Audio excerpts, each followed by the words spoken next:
नमस्कार मित्रांनो, ज्ञानेश्वर चव्हाण या युट्यूब चॅनलमध्ये आपले सर्वांचे स्वागत आहे. तरी तुम्ही आमच्या व्हिडिओमध्ये बनत राहा. जर आमचा व्हिडिओ आपल्याला आवडला, लाईक सबस्क्राईब शेअर नक्की करा.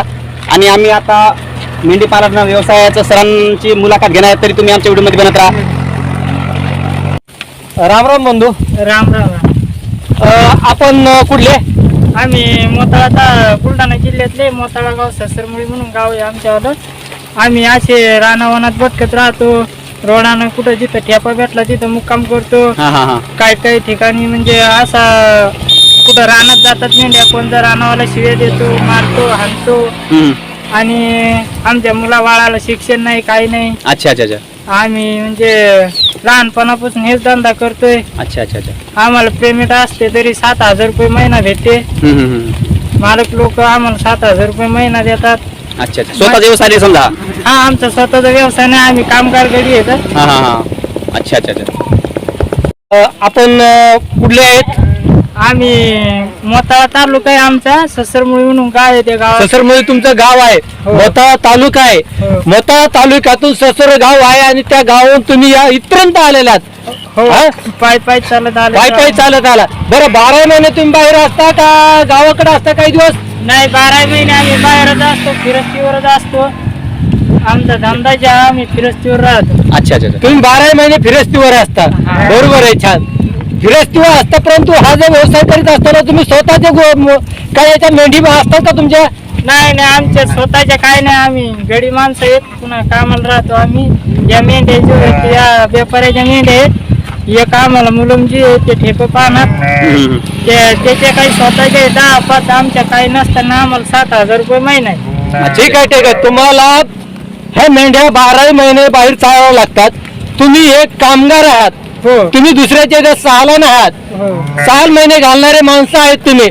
12 महिने तुम्ही बाहेर येत असता. त्या कुटुंबाचा अवघड आहे. गाडी हाणणं, पुन्हा हे वाहनं, इकून तिकून पाहणं, एका साईडने चालवणं, लेकरं बाळा असतात. एकंदर तुमची जी हाल आहे, ही परिस्थिती एक नाजूक आहे, परिस्थिती बिकट आहे.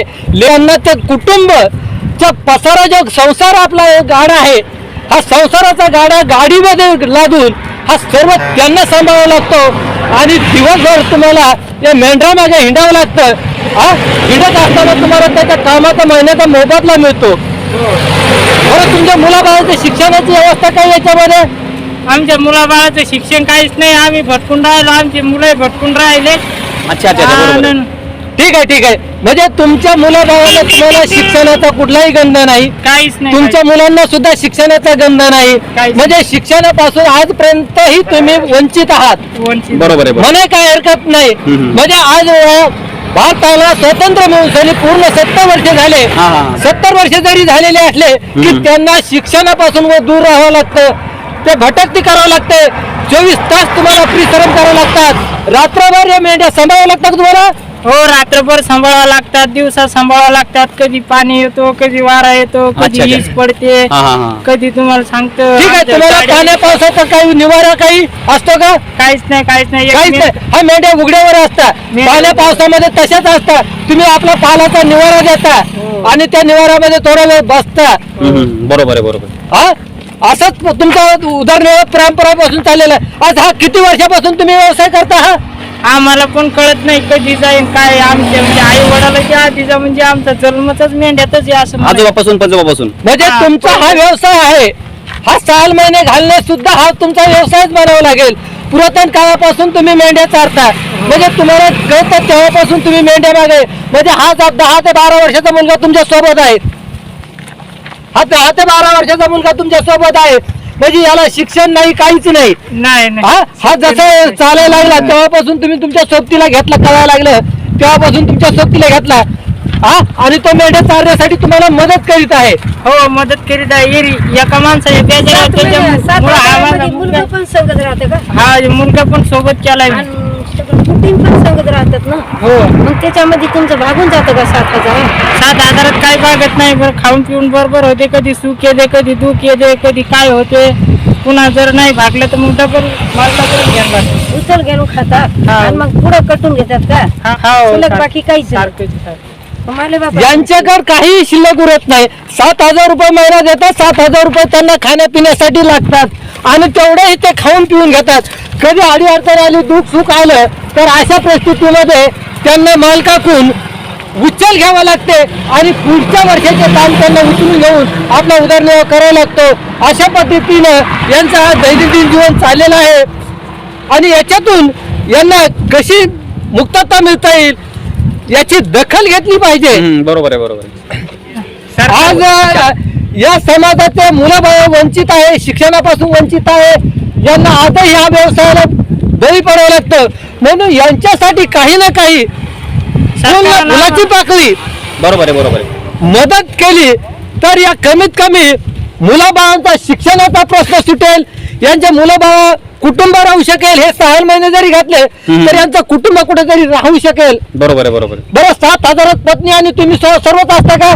हो, 7,000 मला 2 मुलं आहेत, एक पत्नी आहे, त्या चपला बूट तुम्हाला सांगतो, दळण मीठ हा. सगळं 7,000 रुपये सुखा दुखाला नाही पुरत आम्हाला. डबल काही वर्ष बांधून डबल आम्हाला उचल घ्यावं लागते. तसं पिढी असंच चाललंय आमच्यावर. सरकार आम्हाला काही मदत करीना, काय होईना, काही देईना, विमा वगैरे काहीच नाही.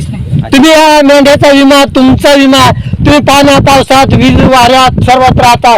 एखाद्या वेळेस एक आपत्ती आली, अशा वेळेस तुमचा एखादा विमा उतरलेला आहे का ह्या ठेकेदाराने कोणी? नाही, शासनाचा विशेष नाही. तुम्ही सुद्धा एखादा विमा काढलेला आहे का तुमचा? देत बी नाही. तुमचा विमा काढायला का? नाही. अच्छा अच्छा. तुम्ही सुद्धा तुमचा विमा काढलेला नाही, कारण का विमा काढणं ही तुमच्याकडे माहितीच नाही. तुम्हाला रात्रभर आणि दिवसभर इकडेच असल्यामुळं कोणत्याही बाहेरचं माहिती मिळत नाही आणि भटकंती करावं लागते आणि रात्रंदिवस तुम्हाला ही भटकतीच करावी लागते. हा, विमा नाही, काय नाही. आम्ही आमच्या जीवाला उधार आहे असं समजायचं. कोणत्या हा, शेतात तुम्ही गेला तुमच्या जो उदार आहेत, कोणाच्या शेतात गेला तर तुम्हाला शिवीगाळ खावं लागते, हा, मार मार पण खावायला खायला सुद्धा लागतो. हा, मार पण खावा लागतो. मार खावा लागतो तुम्हाला. हो, मार लोक भांडतात तुम्हाला. लोक बांधतात, कोणा शेतात गेल्यावर बांधतात. आता जनावर इतक्या मोठ्या मेंढ्या सांभाळायचे म्हणल्यावर एक मुलगा आणि एक माणूस लयच बेजार आहे. हा, बरोबर आहे. एवढे जनावर आहेत. आज मला सांगा 200-300 जनावर आहेत आणि 300 जनावर तुम्ही एक मुलगा सोबत हाताशी घेऊन तुम्ही 300 जनावर सांभाळू शकत नाही आणि न सांभाळायच्या कारणास्तव अडचणी आल्यामुळे ते कोणाच्या तरी शेतामध्ये जातात, प्रेस करतात, कोणाचं धान्य वगैरे खातात आणि अशा वेळेस तुम्हाला त्यांचा तो त्रास आहे, तो त्रास सहन करावा लागतो. त्यांचे बोलणे, मारहाण, जे होणारी तुम्हाला जे त्रास आहे, ह्या त्रासांना सुद्धा तुम्हाला सामोरे जावं लागतं. हो, सामोरे जावं लागतं. सामोरं म्हणजे असं जावं लागते, काय टायमाला मार बी खाणं लागते, काय टायमाला त्या मालकाला पैसे बी द्यायला लागते. अच्छा. आता एवढं मोठं जर दंड सांभाळायचं म्हणल्यावर त्याला दोर थोडा जायचे, एका आवरून सांभाळल्या जाईल. हा, बरोबर आहे. याला दोर नाही, कारण का 2-4 असले तर आपण ते दोर बांधून सनी सांभाळू शकतो. एवढे जनावर असल्याच्या नंतर दोर बांधला जात नाही आणि दोर न बांधल्यामुळे हे कव्हर होत नाही. म्हणून कोणाच्या ना कोणाच्या तरी शेतामध्ये जातात आणि तुम्हाला त्या ठिकाणी दंड सुद्धा स्वीकारावा लागतो आणि तो दंड मालक भरीत असतो ना. हो, मालक भरतो तो दंड. छान आहे, ठीक आहे. काय अर्धे आम्हाला द्यायला लागतं, काय मालक भरते. काही अर्धे तुम्हाला, काही हिस्सा तुम्हाला द्यावा लागतो, बाकीचा हिस्सा मालक भरतो. हा, बर. अवघड आहे यायचं पण. म्हणजे आज तुम्ही 200 किलोमीटर यापर्यंत प्रवास करीत आलेला आहात. हा, आम्ही सकाळी 4 वाजेपासून प्रवास करत आहे रोडाने. 4 वाजेपासून सकाळी 4 वाजल्यापासून तुम्ही हा प्रवास करीत आहे. कुठेतरी एखाद्या ठिकाण मिळाल्याच्या नंतर तुम्ही त्या ठिकाणी मुक्काम थांबणार का? हा, जेवण नाही, खावण नाही, काय नाही अजून. जेवण खावण आणखीन नाही तुम्हाला? नाही. म्हणजे आता जेवण कधी करणार तुम्ही? आम्ही आता जर कुठे एखादा ठेपा लागला तर करणार, नाही तर मग संध्याकाळीच असं करणार. उपाशीच राहणार. म्हणजे आता तुम्हाला संध्याकाळी जेवण मिळेल किंवा कुठे जर ठिकाणं मिळालं त्या ठिकाणी तुमचा सहारा लागेल आणि त्या ठिकाणी जेवणाची व्यवस्था होईल, तोपर्यंत तुमचा सहारा नाही. तुमच्या पत्नी आणि तुमच्यामध्ये हा 7,000 रुपये महिना आहे का अलग बघायला काही? नाही, आम्हाला सगळं मिळून एक म्हणजे 7,000. कुटुंबाला तुमच्या 7,000 महिना आहे. कुटुंबाला 7,000. अवघड समस्या आहे, भयंकर दुःखाची बाब आहे. बरोबर आहे, बरोबर आहे. 2 व्यक्ती आज 7,000 रुपयामध्ये कुटुंब घेऊन चालवतो. 3 व्यक्ती आहेत. हा, ठीक आहे, लहान मुलं आहे, परंतु 2 व्यक्ती तुमच्या मिसेसला गाडी चालवायची, पसारा लादायचा, छोटेले पिल्ले असतील, त्याच्यासोबत ते बकरा असतील, हे सर्व त्यांना सांभाळायचं. बरोबर आहे. आणि तुम्ही मेंढरे चारायचे आणि जे बकरा असतात हा, म्हणून हे बकरे त्यांनी सांभाळायचे, ती गाडी बैल त्यांनी चारायचे, हे सर्व तुम्हाला करायचं. बरोबर आहे. मग सर काय आपल्या मेंढ्या वगैरे चोरी वगैरे होते का? हो, काय टायमाला जातात चोरी. जातात घरी? हा, कुठं लांडगात नेते, कुठं कुत्रच मारते, कुठं चोरी जाते. त्याची पण भरपाई आम्हाला द्यायला लागते. अरे राम राम लय अवघड मग आहे. याचं संरक्षण कसं करता आपण मेंढऱ्याचं? याचं संरक्षण तरी एका साईडनं मुलगा चालतो, एका साईडनं आम्ही चालतो. याचं संरक्षण म्हणजे बिमार शिमार पडत ते आम्हालाच करणं लागते. काय टायमाला खुरी येतात, काय टायमाला तोंडी येतात. रात्रीच्या टायमाला काय करता मग? चोरी वगैरे होती रात्रीच्या टायमाला, कसं संरक्षण करता मेंढऱ्याचं? आपलं संरक्षण, मेंढऱ्याचं संरक्षण, जसं चोराचं. रात्रीच्या टायमाला म्हणजे आम्ही मेंढरायला जाळं लावतो. जाळं लावल्यानंतर आम्ही जेवतो, खावतो, थकून जातो, झोपून जातो. झोपल्यानंतर ते आमचे कुत्रे आहेत, काही पाळीव प्राणी, ते कुत्रे फुटले का आम्हाला आवाज येतो. आवाज आल्याच्या नंतर आम्ही त्याचं सावध होता. सावध व्हायलो का मग आम्हाला जर कधी 2-3 जण असले तर आम्ही त्याला बोलून चालून वापिस फिरवतो. 10-12 जर असले तर आमच्यावर हमला करून आमचे जनावर घेऊन जातात. अरे अच्छा राम अच्छा राम. अच्छा अच्छा. बरोबर आहे, बरोबर. बरोबर आहे. म्हणजे आजही या देशामध्ये 70 वर्षे जरी ओलांडली असली तरी दुःखमय परिस्थिती आहे. बरोबर आहे, बरोबर आहे. काय आहे? दुःखी जीवन आहे. यांचं जीवनामध्ये दुःख आहे, समस्या निर्माण झालेल्या आहेत. उदाहरणार्थ साधन नाही, कोणता मार्ग नाही. अशा परिस्थितीत आपण काय करावं? म्हणून पारंपरिक व्यवसायाला धरून सनित ते आपला पारंपरिक व्यवसाय चालवत आहे. त्यांचे मुलं बाळ सुद्धा चालवत आहे. आणि हे सर्व शिक्षणापासून, हे सर्व घटकापासून हे वंचित असतात. यांना कोणत्या प्रकारचं राशन वगैरे तुम्हाला मिळतं कधी? नाही, राशनचा विषयच नाही आम्हाला. राशन नाही, कुठलं काहीच नाही. म्हणजे तुमच्या कुठेला काहीच मिळत नसतं. काही. गावाकडे तुम्हाला राशन वगैरे दुकानावर काही भेटत? नाही आम्हाला ते माहितीच नाही कसं अच्छा, ते तुम्हाला ते माहितीच नाही. तुम्ही काय 12 महिने वर्षानुवर्ष तुम्ही बाहेर राहता. पावसाळा असो, उन्हाळा असो, हिवाळा असो, ऊन असो, पाऊस असो, वारा असो, या सर्वांच्या याच्यामध्ये तुम्ही बाहेर असता. आणि गाव हे गावात आणि तुमचे नजीकता येत नाही, गाव आणि तुम्ही जवळ जात नाही. म्हणून ही काय सर्व तुम्हाला माहिती मिळत नाही. कारण का मित्र, माणूस गावात गेला तर गावात माहिती मिळते. चौघड्यावर गेला तर 4 लोकांचं ऐकाय मिळते. कुठेतरी बसलं तर काही मिळते. पेपर वाचा मिळतो, टीव्ही वाचा मिळते. पण यांच्याकडे कुठलंही साधन नसतं. यांना पेपर नाही. खरं काय अशिक्षित आहे, हे शिक्षणापासून वंचित आहे. त्याच्यामुळे पेपर वाचण्याचा प्रश्न येत नाही. गावाशी कॉन्टॅक्ट नाही. बरोबर आहे. हे जंगलाशी कॉन्टॅक्ट ठेवतात. बरोबर आहे, बरोबर. संध्याकाळ झाली कुठेतरी जंगलामध्ये कुठेतरी ठिकाणं मिळतो आणि त्या ठिकाणी थांबतात. आणि त्या ठिकाणावर दिवसभर आपण वन भटकती केली आणि ती भटकती केल्यानंतर थकवा येतो आणि विसावायला पडतात. विसावायला पडल्याच्या नंतर त्यांना काही जागरण येण्याचं कारण नाही. परंतु त्यांचे मुख्य प्राणी ज्यावेळेस ते जोराजोराने हमला करतात आणि त्या हमला झाल्यानंतर त्यांना थोडीशी जाग येते. हे जाग येते आणि मग ते जागा ओसरी उठतात आणि समोरच्या येणाऱ्या प्राणी असो, वाघ असो, लांडगा असो, सिंह असो, कुत्रा असो, या सर्व प्राण्यापासून ते संरक्षण आपलं करतात आणि आपल्या अशा पद्धतीनं त्यानं आपलं जीवनचरित्र जगत असतात. म्हणून ह्याच्या जीवनामध्ये काहीतरी प्रकाश पडण्यासाठी कुणातरी सरळ एखादा विचार व्हावा आणि विचार होऊन सनी हे जे मेंढपाळ आहेत त्यांची अशाच मुलाखती घेऊन त्यांचं दुःख जाणून घेण्याचा प्रयत्न केला पाहिजे आणि त्यांच्या दुःखाला कुठंतरी वाचा फोडता येईल का, त्यांच्या समस्या कुणाला तरी सोडवता येतील का. तुम्ही आता कुठंतरी कामाला गेलं पाहिजे, हा व्यवसाय सोडला पाहिजे, कुठेतरी शिक्षणाकडे वळायला पाहिजे. शिक्षण कुठेतरी आपण बरेचसे लोक मुंबई, औरंगाबाद, पुणे, नाशिक, जालना मोठ्या मोठ्या ठिकाणी चालले. अशा ठिकाणी आपण जाऊन कामाचा शोध घेतला पाहिजे.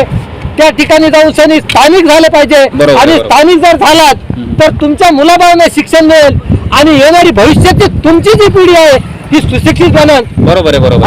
कारण का आजही मला सगळं शिक्षणापासून वंचित आहे. हे जर शिकले तर कुठे ना कुठेतरी तुमच्या भविष्यात तुमच्या समाजासाठी लढतील, समाजाला वाचा फोडण्याचं काम करतील आणि कुठेतरी ते छोट्या मोठ्या व्यवसायात, नोकरीत कुठेतरी हे करून तुमचं जीवन गेलं वायाला, परंतु त्यांचं जाणार नाही. त्यांच्यासाठी तुम्ही डेव्हलपमेंट करण्यासाठी तुम्ही आता हा व्यवसायात बदल करून आपण कोणता तरी मार्ग सुधारला पाहिजे.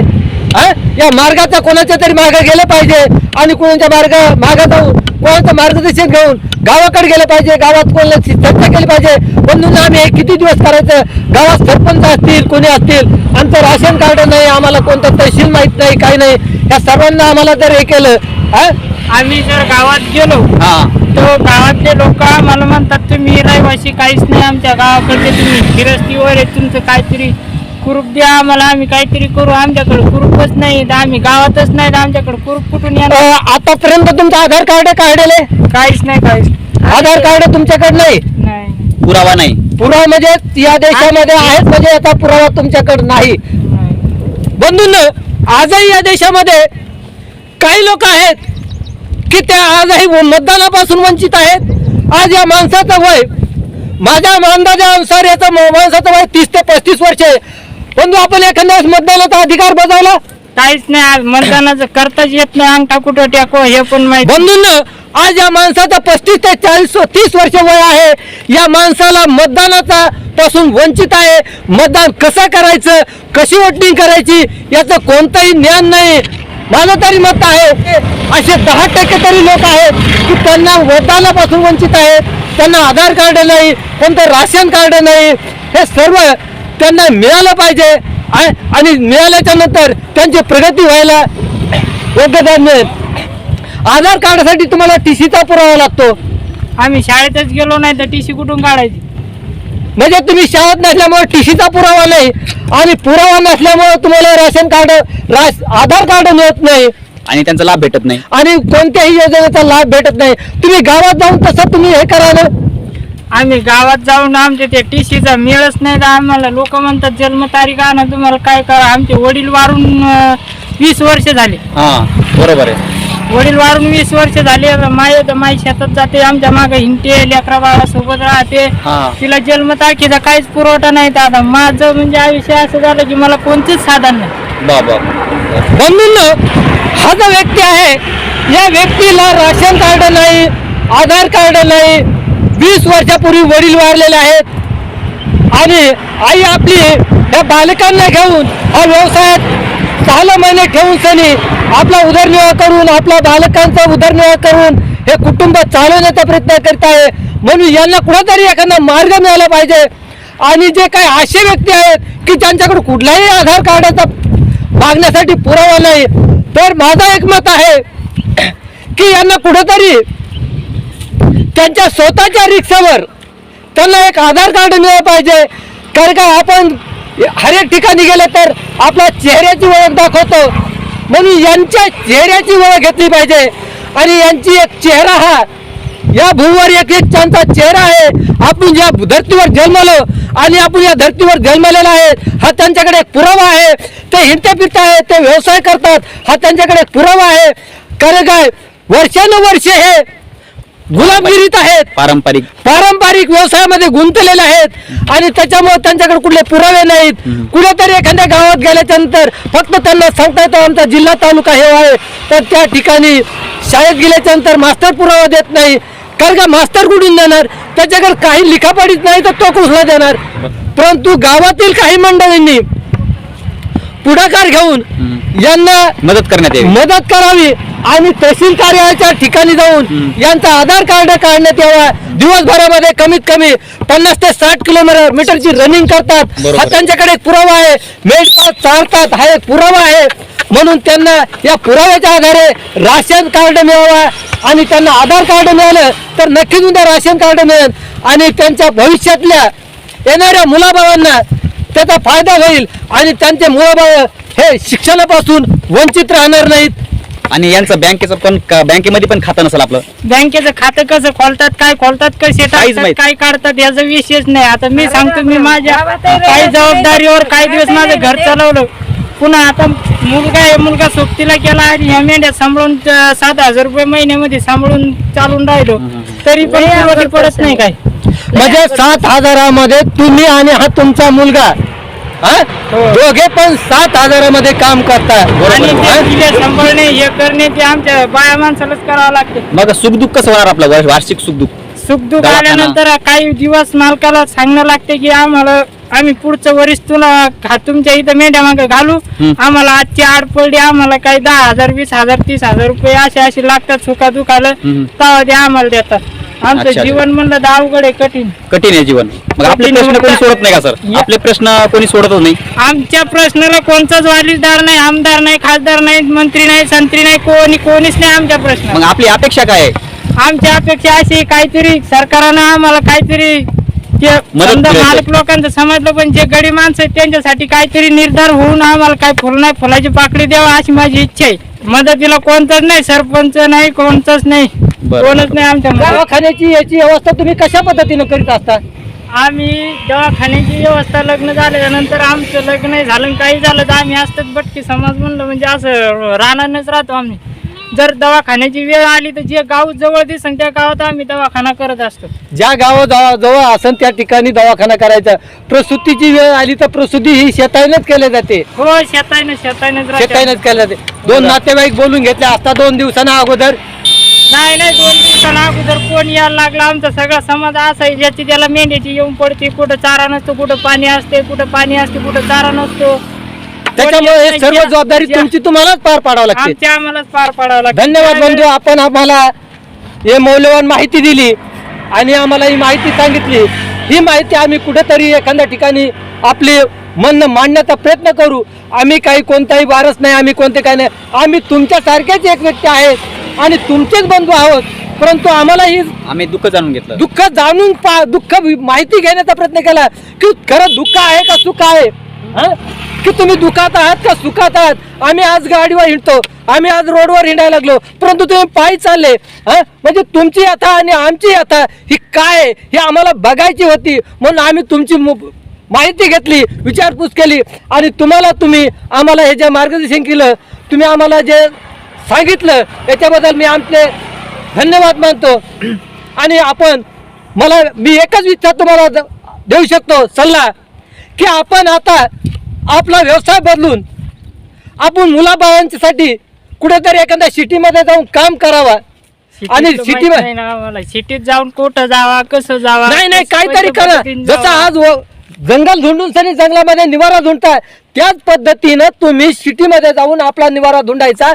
कारण का आज जर निवारा धुंडला तर भविष्यात हे जे तुमचे मुलं आहेत, आता हा मुलाचं वाया गेलेलं आहे. आता मला सांगा तो 8 ते 10 वर्षाचा मुलगा आहे, याचं जीवन चरित्र वाया गेलंय. परंतु याचं तरी भविष्यातलं किंवा याच्या मुलांना भविष्य घडेल यासाठी तुम्ही काहीतरी करावा, ही माझी तुमच्याकडून अपेक्षा आहे. आणि तुम्ही तुमच्या समाजातील असे अनेक बांधव आहेत, या सर्व बांधवांना सांगितलं पाहिजे की बंधूंनो, आपण आता काहीतरी नाही. आज एका ठिकाणी 300 रुपये मंजुरी दिली जाते आणि 300 रुपये मंजुरी दिल्या जाते. आज तुम्हाला 7,000मध्ये कुटुंबाला काम करावं लागतं. म्हणजेच कमीत तुम्हाला 200 रुपये रोज सुद्धा पडत नाही. कुटुंब आणि तुम्हाला 3 व्यक्तीला जर धरलं तर तुम्हाला 100 रुपये रोज धरला तर 9,000 रुपये महिना पडतो. परंतु तुम्हाला कुटुंबाला हा 7,000 महिना आहे. म्हणून तुम्हाला कुटुंबात जर धरलं, मुलगा तुम्ही पत्नी जर मंजुरीचा हिशोब जर काढला तर तुम्हाला 100 रुपये सुद्धा मंजुरी पडत नाही. म्हणून कुठेतरी तुम्ही मंजुरी धुंडली पाहिजे, मंजुरीत काम केलं पाहिजे आणि काम करून तुम्ही डेव्हलपमेंट करावं, हीच आमची तुमच्याकडून अपेक्षा आहे. शेती काम पण येत नाही आम्हाला, अवधारता येत नाही. अच्छा तर आम्ही मजुरी कोणत्या हिशोबाने करायची, कशा प्रकारे करायची. अहो सिटीमध्ये गेल्यानंतर माल काढवणं, इटा देणं, दगड धोंडे देणं, त्यांच्या हाताखाली जाऊन शिकायचा प्रयत्न केला पाहिजे. आणि सर मग आता आपण आपला जो मुलगा आहे किती वर्ष 10 वर्षाचा आहे, त्यासाठी आपण काय विचार केला भविष्याचा, त्यांचं शिक्षण वगैरे आपल्याला असा विचार केला का त्यांना शाळेमध्ये टाकावं का नाही टाकावं, त्याच्याबद्दल काय अडचण येतात आपल्याला.